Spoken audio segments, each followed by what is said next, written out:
Hey everyone, it's Anthony, I'm back again. Last time, we went over the origin storyline in the Call of Duty Zombies timeline. We discussed the heroes and what happened in the site in France in 1918. But also remember that this game factors in multiple universes and timelines. Also, I mentioned an evil Richthofen. So wait, if Richthofen is evil, then who is this guy? For that, we must go to the beginning, where the franchise started, and we are going to jump universes and go back to World at War and Black Ops 1. I'm Anthony, and it's Loreytime.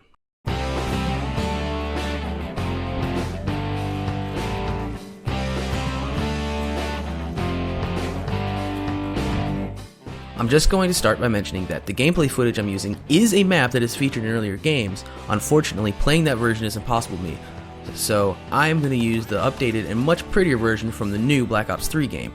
But other than being shiny and high def, the map is exactly the same. Plus, we're here for story, not so much map layout. But I digress, let's get to the real reason we are here, an entertaining story. The Call of Duty Zombies story originally started in Germany 1939. As the world is threatened by Second World War due to the rise of dictator Adolf Hitler, Dr. Ludwig Maxis is forming a scientific group named Group 935, an international German-led research group with Maxis as its head scientist.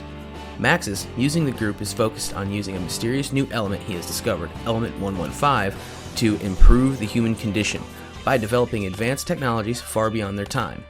He enlists Dr. Edward Richthofen, no, not that one, yeah, that one, as his senior assistant rather than equal partner, much to Richthofen's disdain.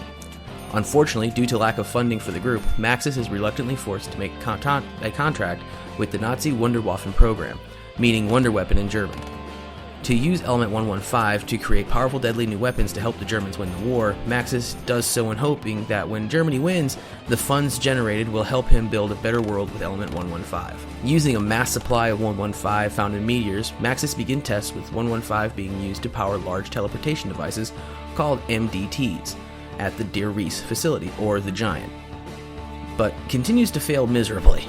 Richthofen, with the help of other scientists, Dr. Schuster, are actually able to successfully teleport a walnut with the MDTs using a small amount of Element 115, and through Richthofen sees this as a progress, Maxis criticizes the pair for not working on their original assignments. Richthofen sees this as a sign that Maxis is planning to betray the scientists and claim their work for his own, and despite his anger at the pair, they decide to continue their work with more and more success. After months of tests, Richthofen agrees to use himself as a test subject for the teleporters, but instead of arriving at the site mainframe as expected, he is sent to a catacomb deep within the moon, where a large pyramid-shaped device, which he calls the MPT, is located. After touching the device, Richthofen begins to hear voices in his head and gains a bout of schizophrenia before being teleported again to a shrine in the Himalayas known as Shangri-La, where he remains for 3 weeks, learning of all the ancient forces at play and the mysterious force called the Vril. Richthofen returns to the Der Riese facility, armed with full knowledge of the Vril and the Moon Pyramid device, or the MPD.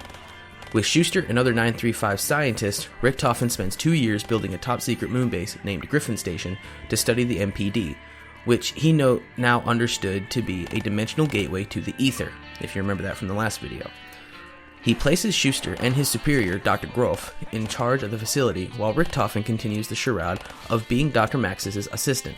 While Groff and Schuster work on the MPD, Maxis and Richthofen work on creating the Wonder Weapons, leading Richthofen to use Element 115 to create the Wonder Waffle DG, as well as other devices such as the Quantum Entanglement device and the Ray Gun Mark II. While the weapons were being produced, Maxis focused on the matter transference device, the teleporters, hoping to manufacture them and granting German soldiers easier access to the battlefield. The tests failed, causing either soldiers to die or for their dead cells to be reanimated into unresponsive zombies. Eventually, a successful test is conducted when a dog is sent from the device and failed to return to the mainframe. While Maxis deemed the test a failure, the dog test and the zombies are seen not only as successes, but advantages the Reich could use in the war, and they force Maxis to find a way to control the zombies. During the unsuccessful attempts made by Maxis to control the hordes, Richthofen travels to a Siberian 935 outpost to begin experimenting with Element 115 and live subjects, with the hope of producing a serum capable of rendering the human mind responsive to the commands from another. Richthofen uses POWs from the war, Red Army Sergeant Nikolai Belinsky, Imperial Army Captain Takayama Saki, and an unnamed Mexican soldier. Through the tests, the memory of each subject was erased, eventually leading to the death of the Mexican soldier and forcing Richthofen to find a new test subject. After a failed attempt to rescue an American spy, Peter McCain, at the Wittenow Sanatorium, left Hank Dempsey the sole survivor. Richthofen again had 4 subjects for tests. With Richtofen failing more and more into paranoia, beginning to suspect other scientists in Group 935 as OSS operatives, he continues to experiment with 115 and his test subjects, yielding very interesting results. Dempsey developed a severe anger management issues, Nikolai became dependent on some form of alcohol, and Takeo, his mind completely broken by the experiments of 115, began only speaking in Japanese proverbs. Meanwhile, Dr. Grof and Schuster developed the wave gun and turned their attention to the MPD. When both scientists, Maxis and Richtofen, return to Derice, the war is over and Germany has fallen, leaving Group 935 no longer funded and the test site overrun. Although the future looked unclear, Maxis pressed on to continue his hope of bettering humanity through 115. In the sixth and final test, Maxis and Richtofen used Maxis' daughter Samantha's dog, Fluffy, for the test. To their surprise, they were able to teleport the dog from teleporter ZA and spawn an orb of light in its place. As this occurs, Samantha walks into the lab and begins asking about her missing dog. The dog then suddenly returns in a bolt of lightning, 115 having animated her dead cells and turning the dog into what is now called the Hellhound. As Maxis and Samantha attempt to approach the Hellhound, Richtofen uses this distraction to forward his plan and locks Samantha and Maxis in the MDT with the creature, and hitting the button, presumably killing the three.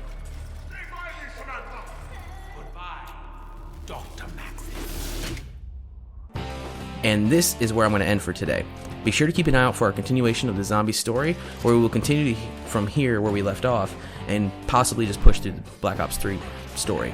Also, be sure to like and subscribe for more great content from Carbyne Studios, and let us know in the comments what you think about Loreytime or the Call of Duty Zombie story. I'm Anthony, and this was Loreytime.